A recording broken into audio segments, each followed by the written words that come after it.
Muy buenas tardes. Les damos la bienvenida en nombre del CER y de la Fundación BBVA a este segundo ciclo de conferencias que comenzó en el curso pasado con motivo del 60 aniversario de la Constitución del CER.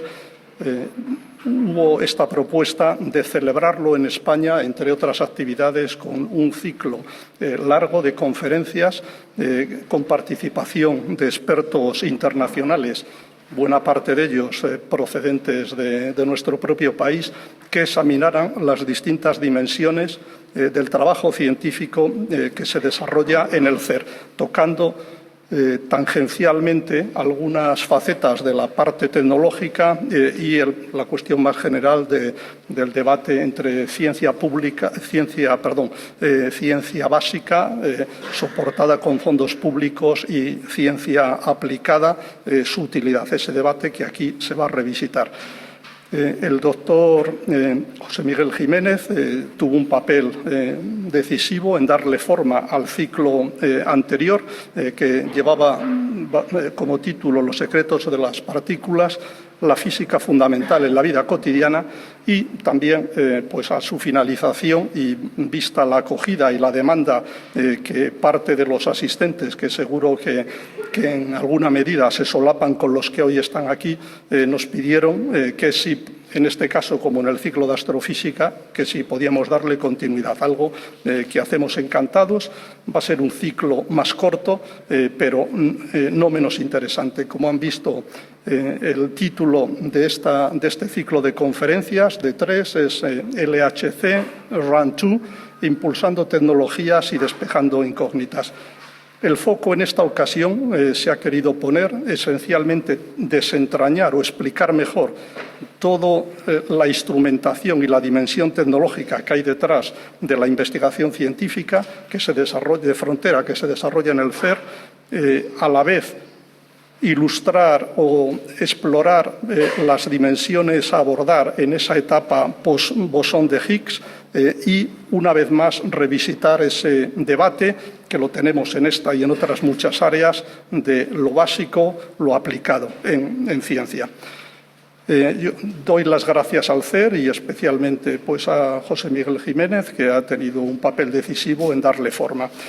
Pocos expertos tan cualificados para abordar esta segunda dimensión del ciclo y para abrirlo como los dos que tenemos el placer de tener hoy aquí con nosotros. En primer lugar, el doctor Jiménez, que es de formación ingeniero en física aplicada y doctor en física de superficies, lleva adscrito al CER y trabajando desde el año 94, es su director del Departamento de Tecnología, que tiene a su cargo las tecnologías de los aceleradores de partículas que se construyen en el CER, las infraestructuras y los proyectos de futuro. Dirige un equipo de más de 700 personas y ha liderado proyectos de investigación y de desarrollo de nuevas tecnologías vinculados a los nuevos proyectos del CER. Por su parte, la doctora Marca Peans es líder del Grupo de Tecnología de Detectores del CER. Obtuvo su doctorado en Física de Partículas Elementales por la Universidad de Santiago de Compostela y un MBA en Gestión de Tecnología por la Universidad de Lausanne. También su carrera profesional ha estado dilatada, a pesar de su juventud, en los dos casos, ha estado vinculada al CER desde el año 92. Específicamente, su investigación y su trabajo se centra en los detectores de partículas vinculados a los aceleradores. Ha trabajado en el grupo de I+D que ha dirigido el Premio Nobel de Física Charpak y ha dirigido también y colaborado en grandes equipos multidisciplinares, algo que es relevante para el conjunto del ciclo.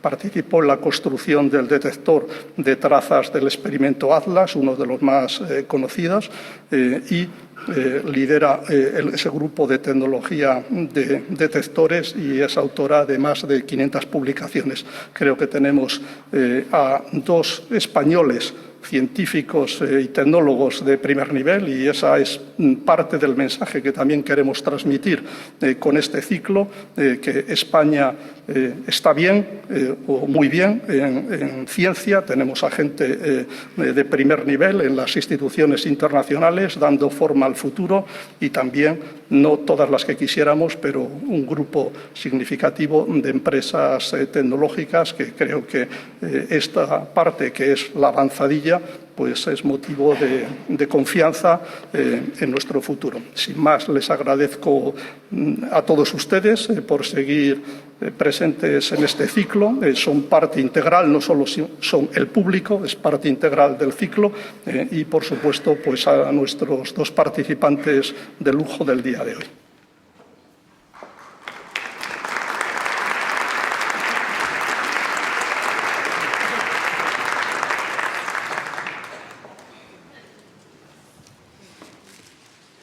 Buenas tardes a todos. Gracias, director, por ofrecerle al CEAM la ocasión de repetir un ejercicio, un ciclo de charlas.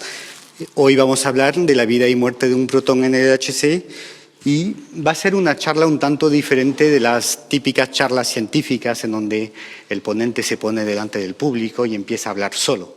Hoy hemos decidido hablar con vosotros, pero también tener un intercambio con mi colega Mar para darle un poco más de ánimo y que veáis que la ciencia puede ser algo muy simpático.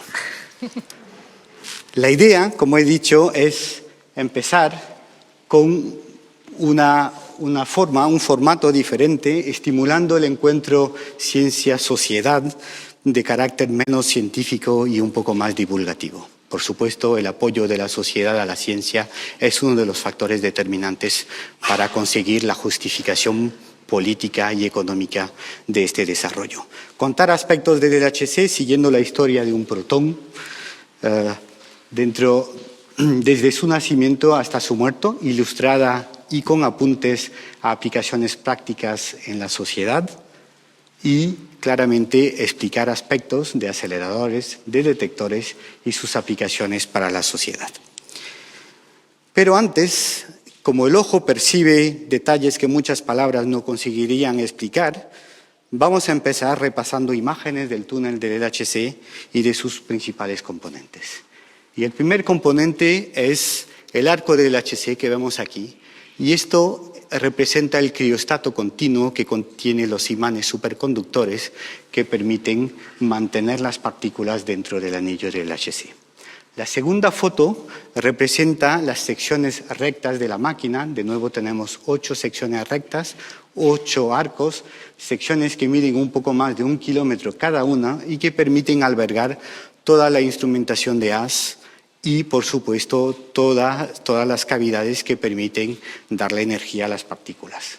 Que es esta foto, y vemos aquí, por ejemplo, un criostato de cavidad superconductor instalado en el LHC.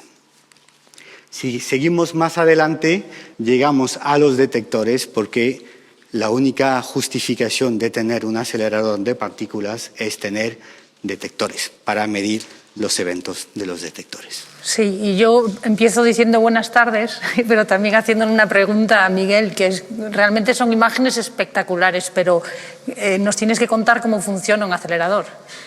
Pues lo primero, parece simple, pero lo primero hace falta una cámara de vacío. ¿Por qué?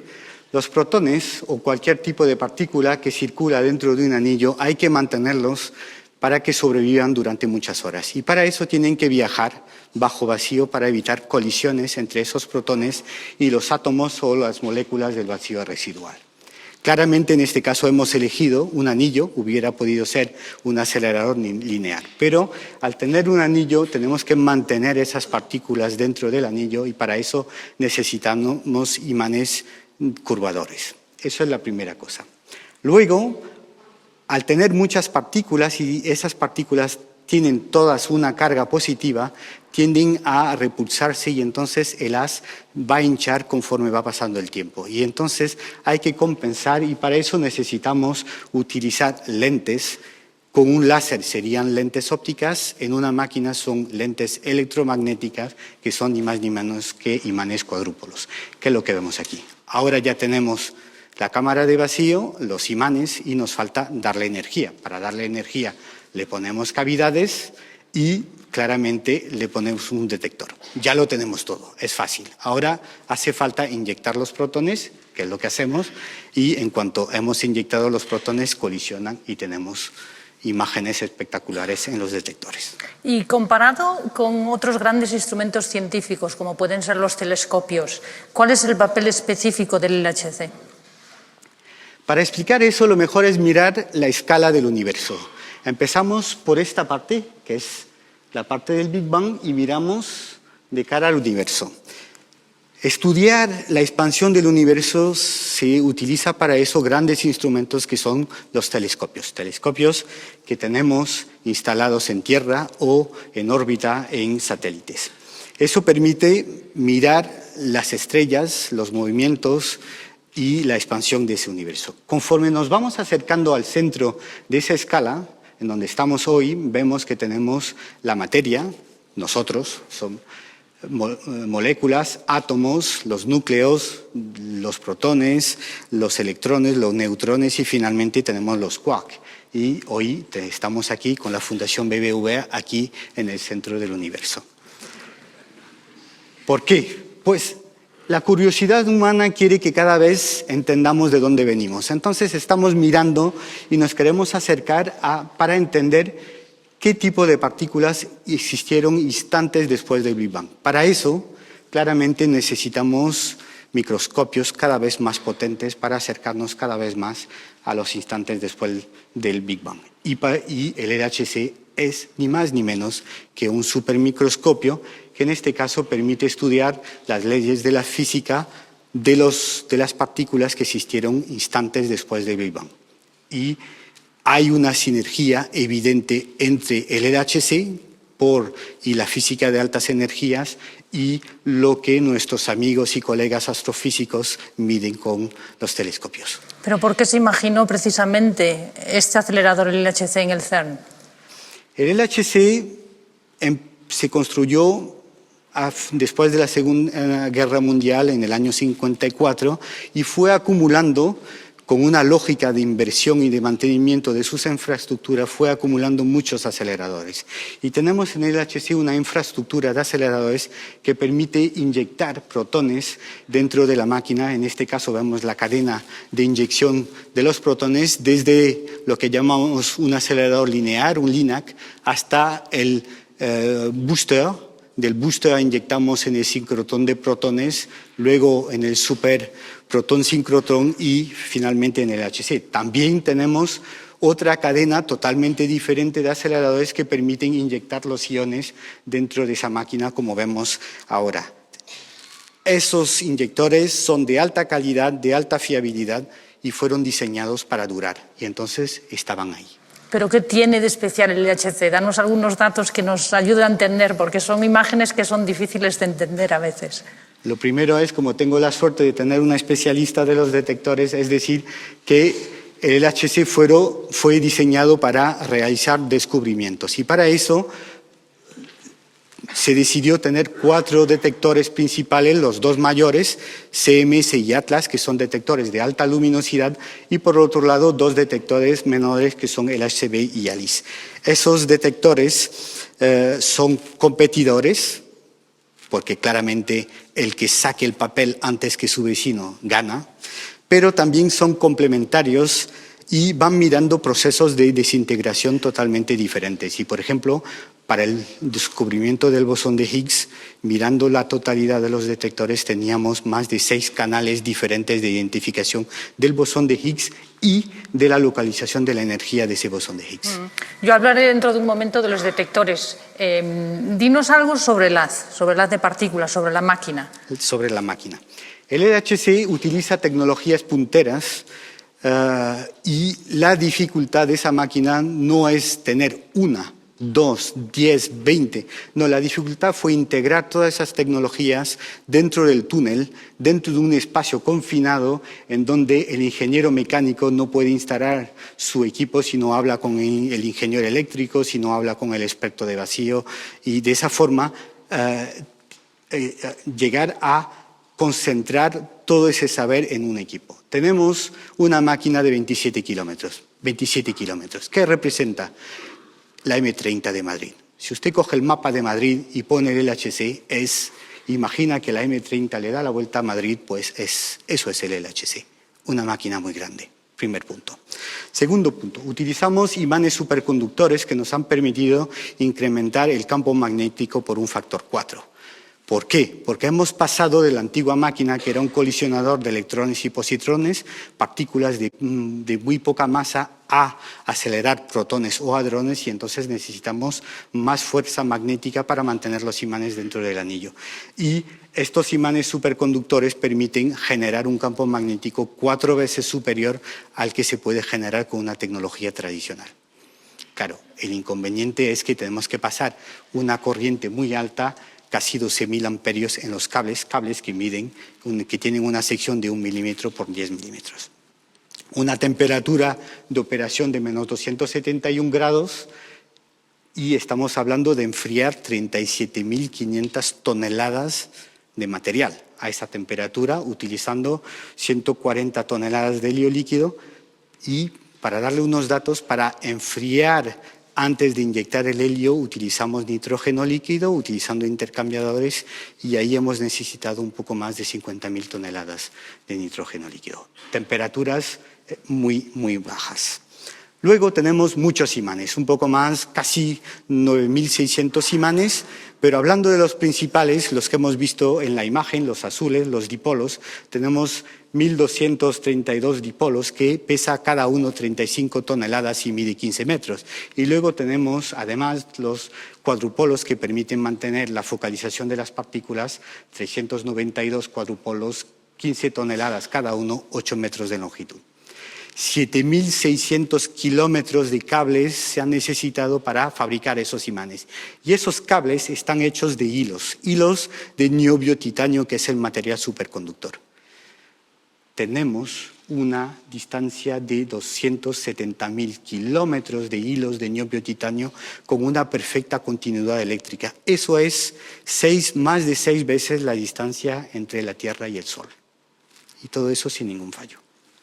Vamos a seguir. ¿Qué tenemos más? Una calidad de campo magnético de 10-5. ¿Eso qué quiere decir? 0,00001. ¿Por qué? Porque durante horas esas partículas van viajando a la velocidad de la luz dentro de esa cámara y, aunque el acelerador mida 27 kilómetros, van pasando muchas y muchas veces en un punto. Y si cualquiera de esos imanes tuviera un pequeño defecto, la acumulación de ese defecto tendría impactos sobre el resultado de la física. Entonces, necesitamos una precisión muy alta. Y como esos imanes van alimentados por fuentes de corriente, pues necesitamos fuentes de corriente que tengan una precisión 10 veces superior a la de los imanes. Claro, 10-6 para una fuente de corriente que suministra una corriente de 12.000 amperios, es fácil decir, es un poco más complicado fabricar. Y finalmente, esos imanes superconductores se cargan con corriente. Al tener un material superconductor no tenemos disipación, es una pila, es una batería. Y en caso de cualquier problema, tenemos que descargar esa energía de manera totalmente controlada. Y la energía acumulada en todos los imanes del LHC, para dar una idea, representa la energía acumulada por un Airbus 380 volando a una velocidad de 700 kilómetros por hora. Hay que descargar en 40 segundos. ¿Eso qué significa? Pues parar el avión en un portaaviones, ni más ni menos. Sería equivalente. Bueno, son unos parámetros espectaculares de la máquina, de la tecnología de la máquina. Vamos al mundo microscópico, los parámetros del haz de partículas. El haz del LHC ha sido diseñado para batir récord. Tenemos una energía en cada haz de 6,5 teraelectronvoltios, 13 en el punto de colisión, 11.245 revoluciones por segundo. Unos paquetes, 2.808 paquetes de protones en la forma de un tren. Cada paquete tiene un poco más de 115.000 millones de protones dentro del paquete. Un haz que tiene una dimensión de 64 micras. 64 micras es el diámetro de un cabello, para que tengáis una idea. y una longitud de medio metro. Un alineamiento de 10 micras, ¿eso qué significa? Pues que un protón que llegaría por la autopista de Salamanca y otro que llegaría por la de Zaragoza se cruzarían en la M30 con una precisión de 10 micras. De esto estamos hablando.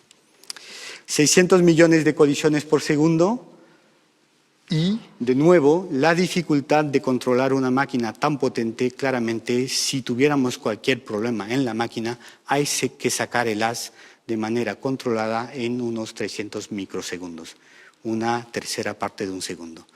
Eso es poco, son 3 vueltas. En 3 vueltas tenemos que detectar la anomalía, decidir y tomar acciones, para que tengan una idea. La energía acumulada en el haz es suficiente para derretir una tonelada de cobre.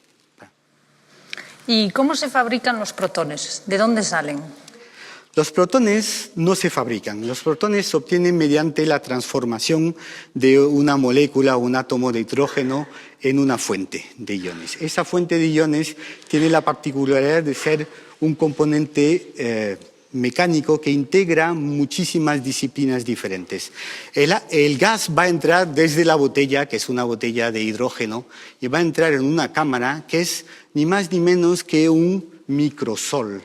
Vamos a generar una descarga plasma de muy alta intensidad y muy alta densidad al tener aquí un campo electromagnético muy potente, y al generar esos iones vamos a sacar pulsos de iones de esta fuente, pulsos que luego van a seguir su camino. Para que tengan una idea de la complejidad, ven aquí una foto de lo que es típicamente una fuente de protones o de iones. Esas son las fuentes de iones que se utilizan en el LHC, pero hay otras configuraciones que tienen aplicaciones médicas. Claramente sí.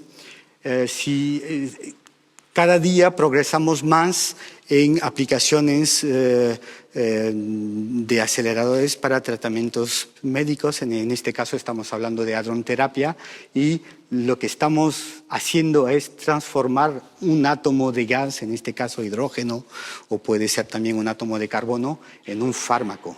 Entonces vemos aquí las fuentes que están conectadas, en este caso directamente a un sincrotrón, que es un sincrotrón que luego permite darle la energía a esas partículas que se han generado en la fuente. Si miramos un poco más en detalle el proceso, vemos que las fuentes están aquí, entramos en un sincrotrón, que vemos aquí la imagen, tenemos la fuente, el sincrotrón, y luego aquí detrás tenemos las salas en donde los pacientes van a recibir un tratamiento de hadronoterapia. ¿Qué diferencia hay entre un tratamiento de hadronoterapia y un tratamiento por fotones, por rayos X? Pues los protones y los iones tienen la peculiaridad de depositar su energía de manera preferencial en un punto. Es decir, que controlando la intensidad se puede controlar la potencia del fármaco, y controlando la energía se puede controlar la penetración. Y entonces pueden imaginar que si usted tiene un tumor detrás del ojo, la mejor manera de pintar con una carga energética ese tumor para que desaparezca, limitando el impacto de los efectos colaterales en el cerebro, es este tipo de tecnologías que se hizo con el soporte tecnológico del CERN y que está instalado ahora mismo en un hospital en el sur de Austria. Muy bien, volvamos ahora al LHC. Nos has hablado del haz, de paquetes de partículas, trenes de partículas o trenes de paquetes. ¿Cuál es el proceso de formación? El proceso es muy bonito. Puede parecer muy complicado, pero es muy bonito. Sacamos un pulso de protones de la fuente. Ese pulso de protones, si ustedes lo miran en su forma transversal, tiene una sección típicamente cilíndrica. Ahora voy a utilizar una analogía que espero le guste. Si ustedes cogen una bola de pan y la van alargando, y al cabo de un momento le da un mecanismo de rotación sistemático, va a obtener este proceso. Lo alarga, forma bolas y luego tienen panecillos un poco más pequeños que el pan inicial.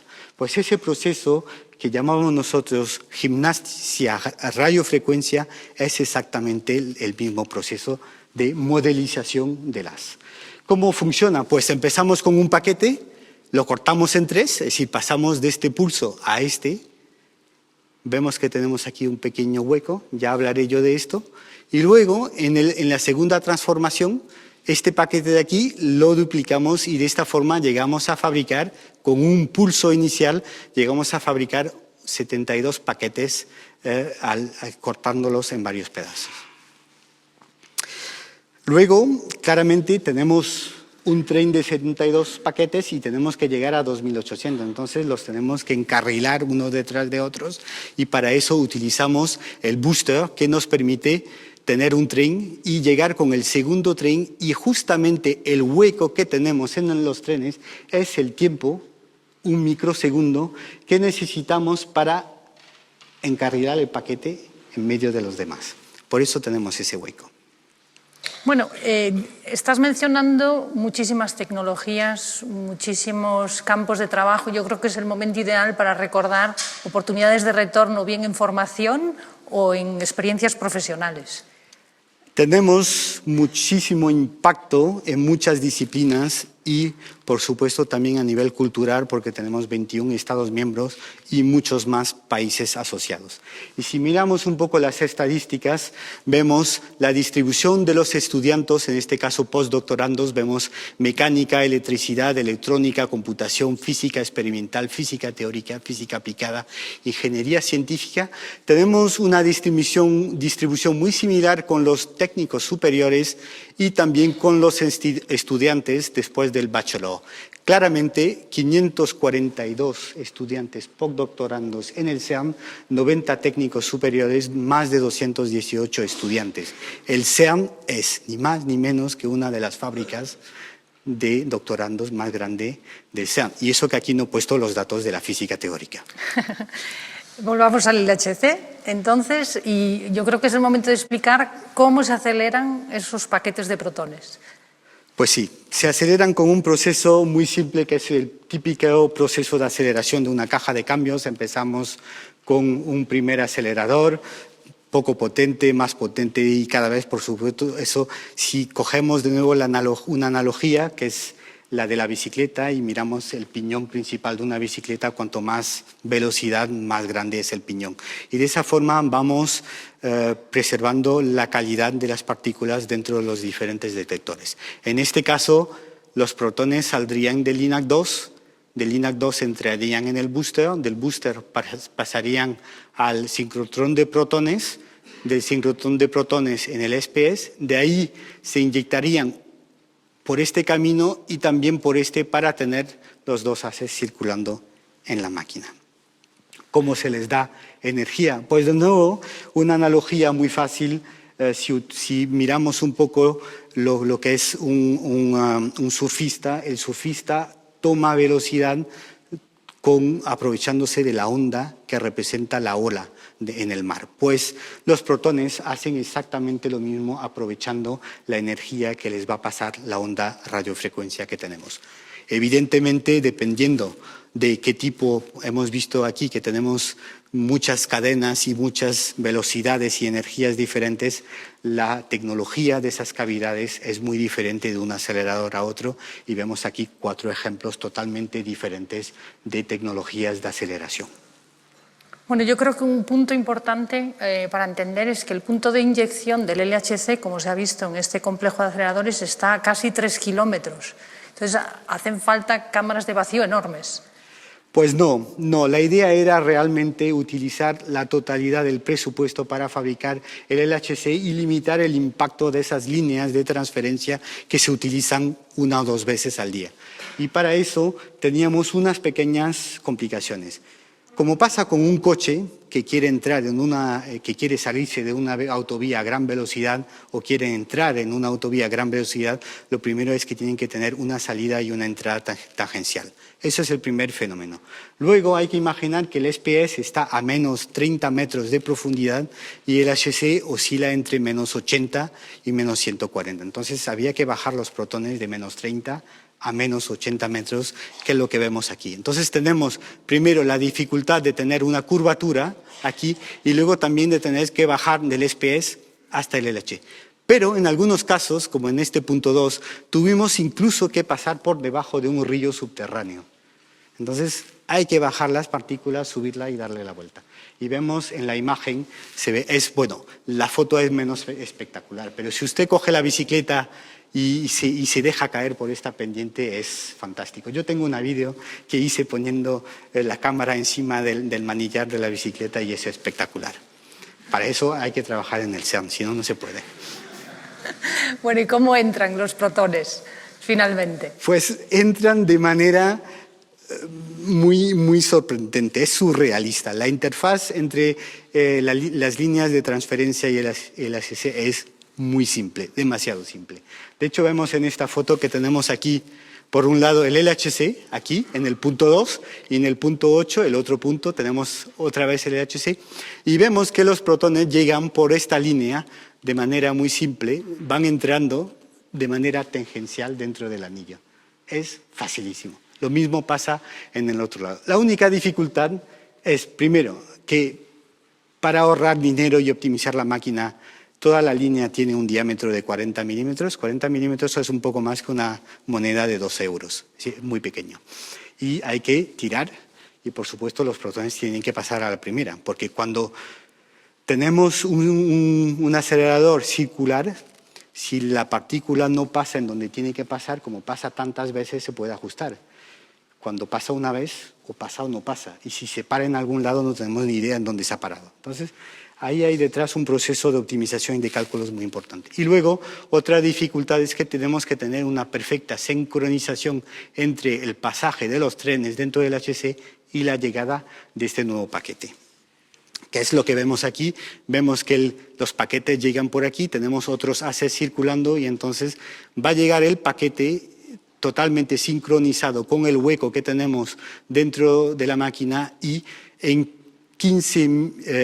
un microsegundo vamos a subir la tensión de 0 a 57.000 voltios para darle lo que llamamos un kick, es decir, lo metemos dentro. Fútbol. ¿Y los haces ya están preparados? ¿Me los das en el detector ya? Todavía no.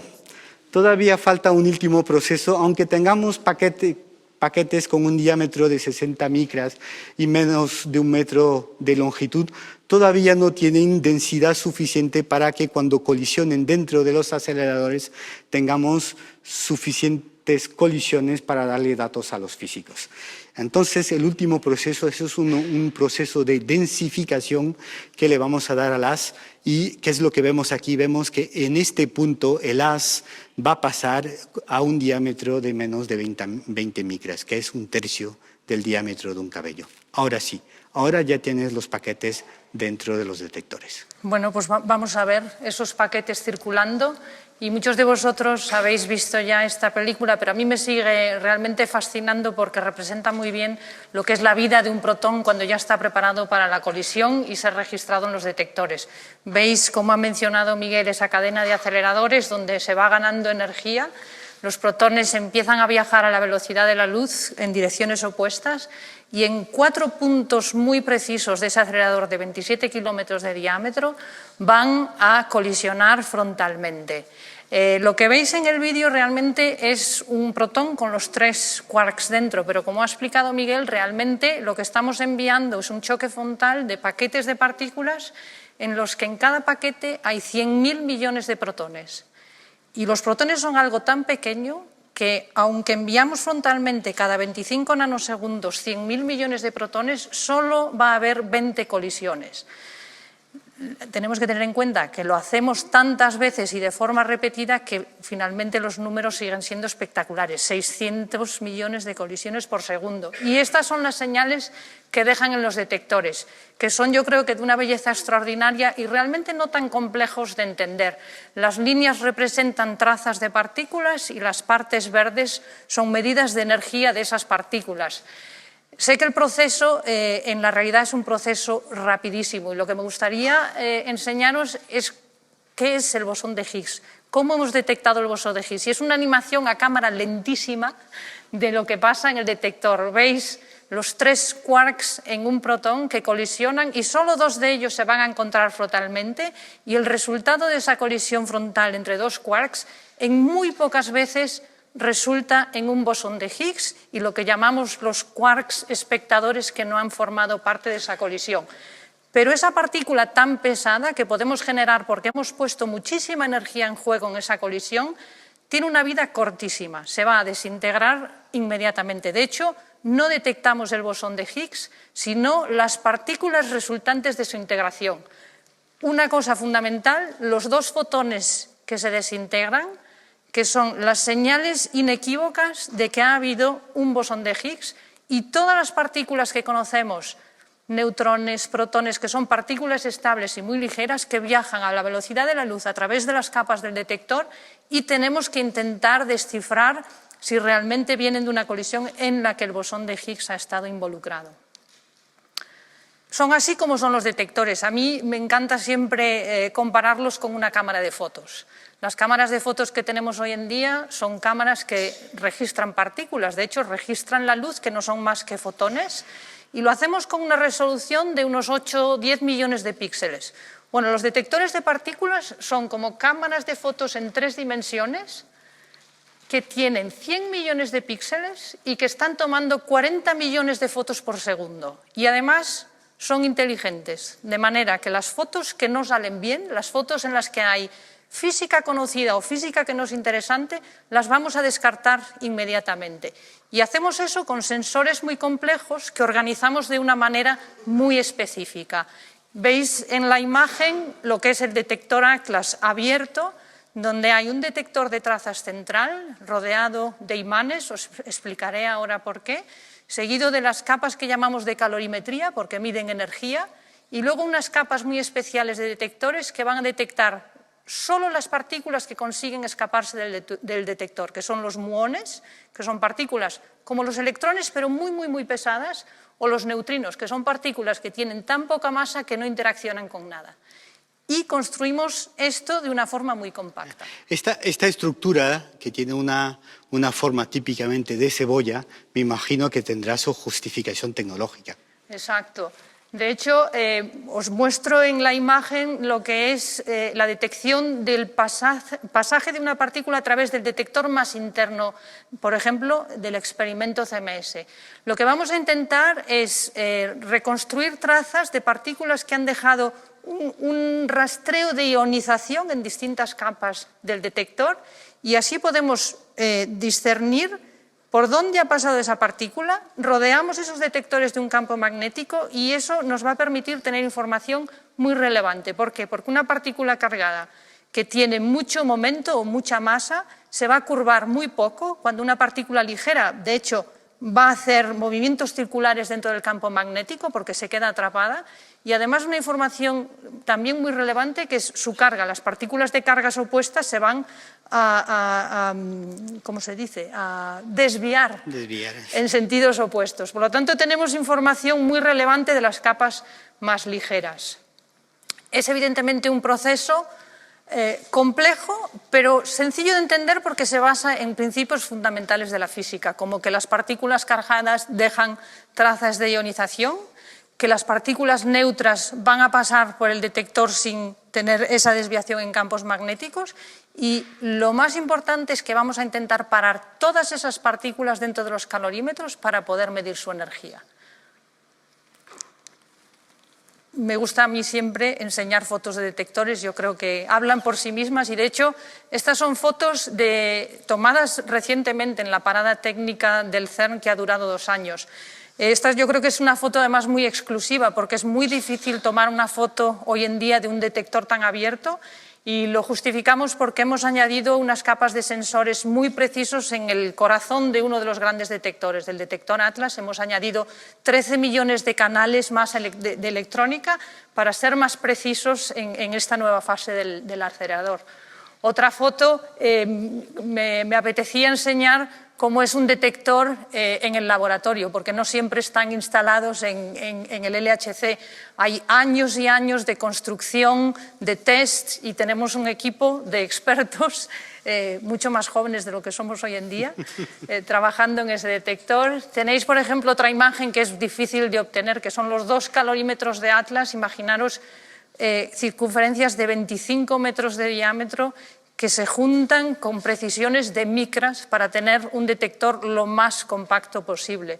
O, por ejemplo, las cámaras de muones, una vez más, de lo más espectaculares. Miles de metros cuadrados de sensores y electrónica de la última tecnología para detectar todas las propiedades de las partículas. Pues sí, mira, yo llevo 20 años en el CERN y no me canso de mirar estas fotos y de visitar el túnel. Pero, ¿nos puedes adelantar unos cuantos datos de estos detectores? Sí. De hecho, tú has puesto varios parámetros del haz, de la máquina, y a mí me apetecía mostrar otras facetas de lo que es un experimento. Hemos visto los detectores y son datos que son realmente impresionantes. Un detector de partículas hoy en día en Atlas o CMS, como he dicho, es un cilindro de 25 metros de diámetro, 45 metros de largo y 7.000 toneladas de peso, de tecnología de la última generación.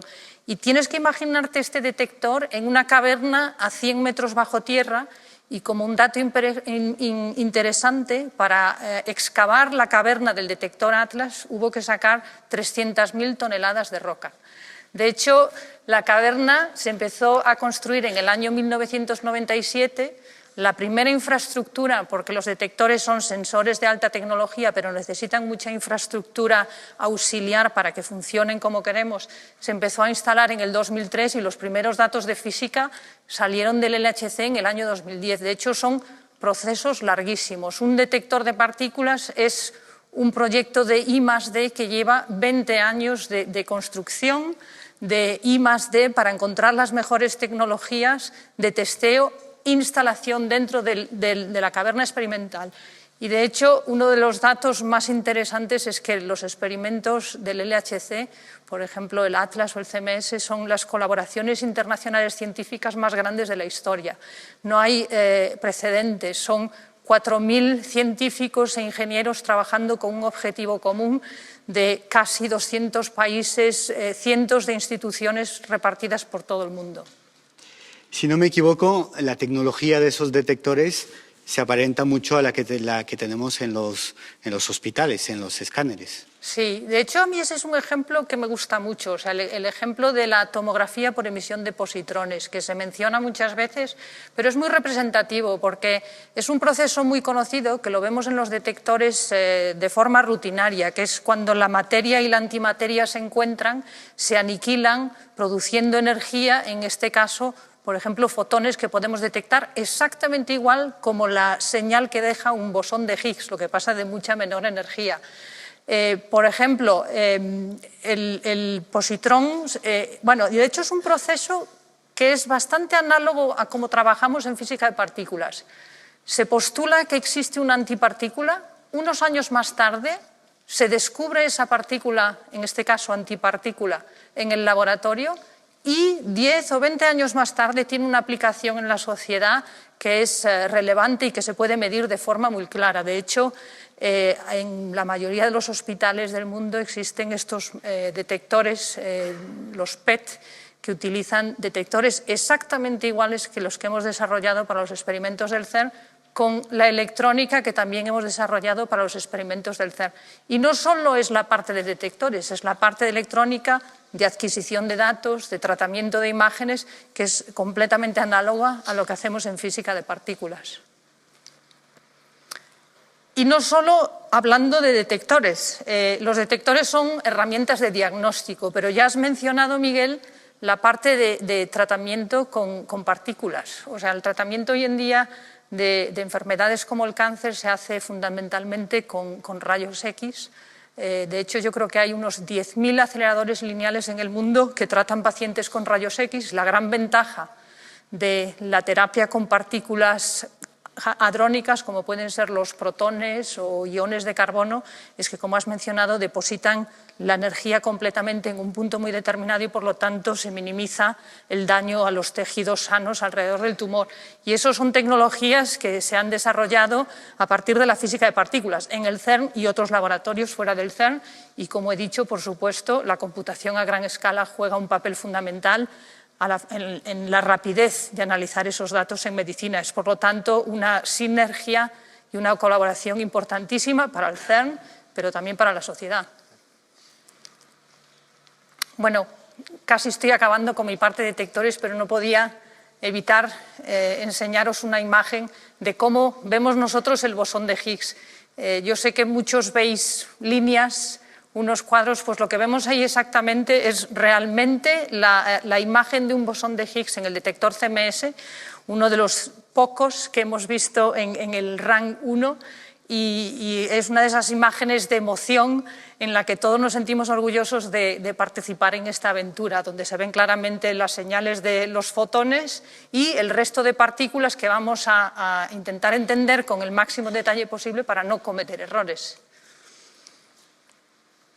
Imagen de cables. A la gente le llama la atención, es una imagen, yo creo que los que trabajamos en el CERN estamos todo el día caminando por esos pasillos llenos de cables ordenados y muy bien catalogados.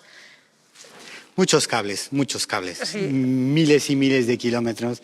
Si tienen una empresa de cables, probablemente el CERN es un buen cliente. Pero ¿cómo se detectan y se procesan esas señales? Bueno, una de las partes más relevantes en un experimento es, por supuesto, tener esos detectores que sean eficaces, que detecten las partículas a través de distintos procesos, pero una de las partes más relevantes es extraer esa información de la forma más económica y eficaz posible. Y hay que pensar que de esos 100 millones de canales electrónicos en un detector, hay que sacarlos de la caverna experimental y llevarlos a los ordenadores que están situados a decenas de metros o incluso en superficie. Por eso hay tantos cables. En el experimento Atlas, por ejemplo, hay 3.000 kilómetros de cables. Y lo que hacemos es intentar, como he dicho, hacerlo de una forma económica y eficiente. Y esta es una imagen que a mí me gusta porque explica bastante bien un proceso que es bastante complejo y es como una partícula que realmente es energía, la convertimos en luz dentro de un detector de partículas y esa luz tenemos que extraerla de la forma, como he dicho, más económica y eficiente posible. Y para ello la vamos a convertir en corriente, la corriente la vamos a convertir en un voltaje, el voltaje lo vamos a convertir en bits, ceros y unos, básicamente, y otra vez la vamos a conseguir convertir en luz para transmitirla a través de fibra óptica a los ordenadores que nos están esperando trabajando en otro sitio. Hemos mencionado esa cantidad de colisiones, 600 millones de colisiones por segundo, datos que salen, yo he leído recientemente que realmente el LHC es la aventura humana en la que se producen más datos desde que se conoce o se registra este tipo de información. Por ejemplo, en un experimento, si guardásemos todos los datos que se producen y que los detectores son capaces de registrar, necesitaríamos 100.000 CDs por segundo para grabar esos datos, lo que realmente es imposible de hacer. Eso equivale a 50.000 millones de llamadas realizadas al mismo tiempo, para hacerse una imagen de lo que es esa cantidad de datos que se generan. Y entonces lo que hemos puesto en marcha es un sistema de filtrado de esos datos, de esa información, que funciona de una forma muy eficaz y que se hace en 3 niveles diferentes. El primer nivel es recogemos en tiempo real la información de las capas más externas del detector y intentamos averiguar rapidísimamente, en cuestión de microsegundos, si hay información relevante o si realmente son procesos de ruido que no nos interesan.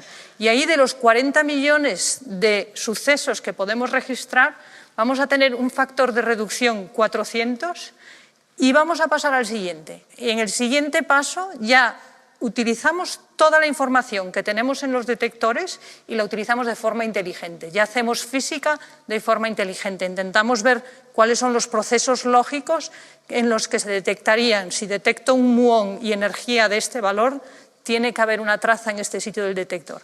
Ahí vuelvo a reducir y paso al siguiente, de forma que de los 40 millones de datos de sucesos iniciales me voy a quedar con unos 200 que son los que realmente creo que tienen física de interés. Claro. Claramente, reducción de datos, muchos datos, transporte de información, protección de esa información. De ahí probablemente viene el web, el grid, el cloud, la nube y el open data. Efectivamente. Una pregunta que nos hacen mucho en el CERN es, muy bien, ¿habéis descubierto el bosón de Higgs? ¿En qué va a cambiar esto nuestras vidas?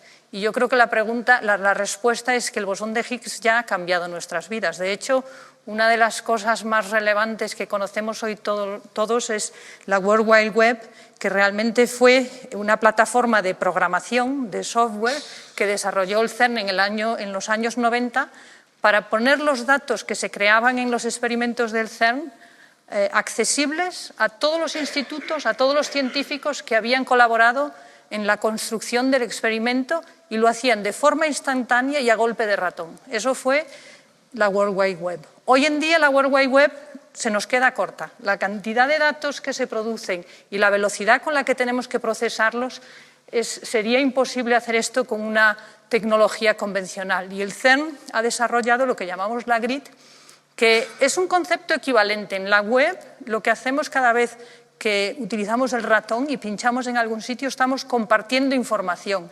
Lo que hacemos en la GRID es compartir capacidad de computación. Un científico va a ir a la GRID a buscar los datos que se han enviado desde el CERN y la GRID va a ser suficientemente inteligente para saber dónde están esos datos, procesarlos de una forma bastante inteligente y además indicarle al investigador dónde hay una capacidad de computación accesible para hacer de forma más eficiente ese análisis.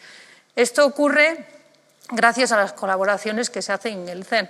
En el CERN hay un centro de datos que inmediatamente en tiempo real envía esos datos a 5 partes del mundo, Estados Unidos, Inglaterra, y de ahí se reproduce, por eso se llama GRID, como una malla, y llegamos hasta unos 250 sitios donde se analizan esos datos. Claro, es espectacular. Cuando se visita el centro de cálculo del CERN, se ve un físico pinchar y pedir un cálculo específico y se ve inmediatamente los datos que van a cualquier país del mundo en donde hay exactamente computación libre para tratar y calcular esos datos. Es realmente muy bonito. Si tienen la ocasión de visitar el CERN es una cosa que se puede ver, pero también se puede ver directamente en la página web del centro de cálculo y se ve ahí cómo van transitando los datos de un país a otro y entre los diferentes centros de cálculos que tenemos para fabricar el GRID. Vale.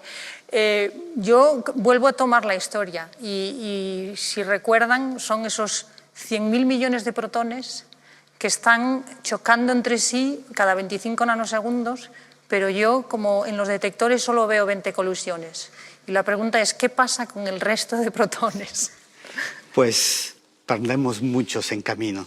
De hecho, el viaje de un protón en una cámara de vacío no es nada simple. Es un proceso muy complejo que tiene unos mecanismos de oscilación que llamamos una oscilación betatrónica. Y esa oscilación se debe y se puede, de nuevo, para tomar una analogía, cuando una persona está corriendo en un hipódromo, el que está dentro recorre una distancia más pequeña que el que está fuera. Entonces, cuando dan una vuelta, uno llega antes que el otro. Claro, si fuera todo así, el acelerador nunca funcionaría. Entonces, hay un mecanismo de autocompensación que hace que el que está fuera va a entrar dentro y el que está dentro va a salir fuera. Y entonces los protones se van moviendo, van oscilando dentro de los paquetes, haciendo ese mecanismo de resonancia betatrónica.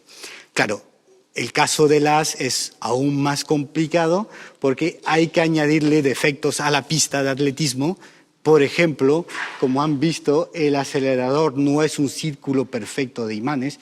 Tenemos 8 tramos rectos en donde no tenemos imanes.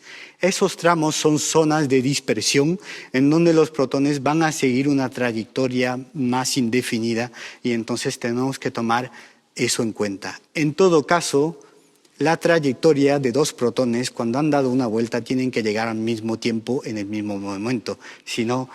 Al mismo lugar, en el mismo momento, si no, no funciona. Entonces, tenemos esos mecanismos de compensación. Por supuesto, muchos de ellos, los lentos o los rápidos, también salen de la zona de aceptación magnética y se pierden dentro de las cámaras de vacío y crean ruido para los detectores. Y luego vemos aquí un ejemplo de lo que llamamos la órbita. Esto representa, empezamos por el punto de inyección y vamos dándole la vuelta. Y eso son oscilaciones, en este caso horizontales, del haz.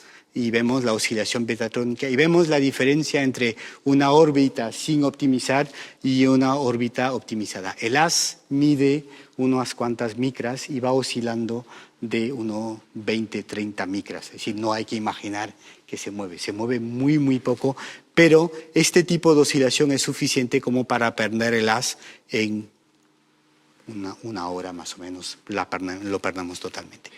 Luego hay otro proceso, que es un proceso más controlado, que es detectamos una anomalía en la máquina, tenemos que sacar el haz en 3 vueltas, o hemos hecho tanta física que al final quedan pocos protones dentro de los paquetes. Cuando digo pocos, pasamos de 115 millones a, por ejemplo, 80 millones, pero la probabilidad de colisión va a bajar tanto que luego es mejor parar la máquina, inyectar un haz nuevo para de nuevo proporcionar más estadística a los detectores. Ese proceso totalmente controlado, de nuevo, se aparenta mucho a un mecanismo que habéis visto todos en la carretera cuando hay una pendiente muy grande y llega un camión y de pronto los fallan los frenos. ¿Qué hacemos? Pues los sacamos de manera tangencial en un camino específico que contiene arena y esa arena lo que va a hacer es frenar el camión.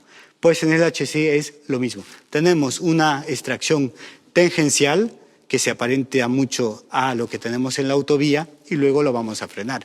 Y entonces vemos aquí la línea que pasa justo por encima de las 2 líneas que tienen los haz circulando y conforme vamos avanzando llegamos a un bloque de grafito que se encuentra 1 kilómetro más allá del punto de extracción del HC.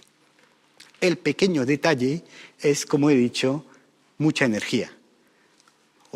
1 tonelada de cobre, otra manera de representarlo, un ave de 400 toneladas lanzado a 150 kilómetros por hora. Si el tren impactara en un punto, no solo se derritaría inmediatamente el material, pero además el estrés mecánico sería superior a la capacidad de cualquier material existente de sostener esa presión mecánica dentro del material y se desmoronaría totalmente. Entonces, para evitar eso, tenemos un mecanismo que llamamos de dilución, es decir, que le damos alas un pulso horizontal y vertical combinado y entonces el tren, la cabecera del tren va a entrar y la cola va a empezar a hacer una espiral de forma que el primer vagón va a chocar aquí y el último vagón va a chocar ahí. Y de esa forma tenemos este mecanismo de dilución.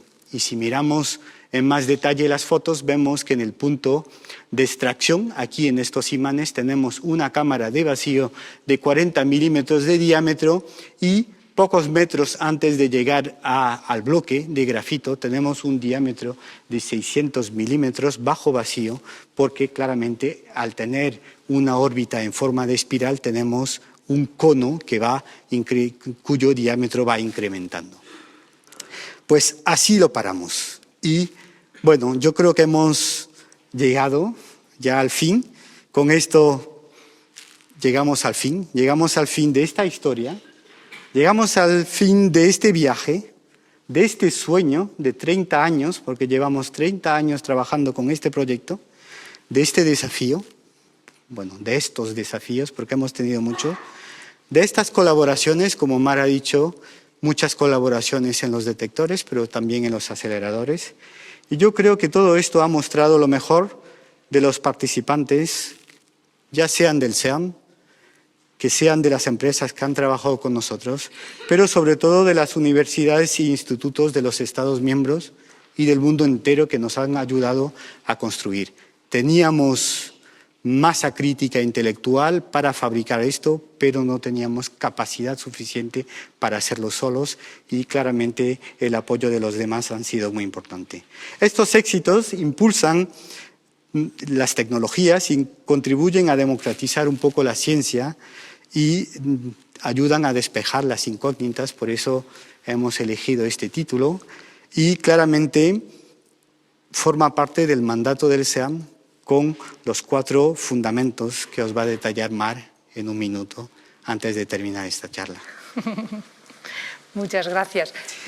Si acaso, disculpa, se me ha olvidado un punto me gustaría terminar con la biografía del protón, para resumir. Hemos hablado mucho, entonces lo único que tenéis que recordar es este slide. Primero, Los protones nacen de la ionización de un átomo de hidrógeno, es decir, se transforman, no se fabrican. Segundo, son acumulados en la forma de un tren de paquete utilizando una gimnasia radiofrecuencia.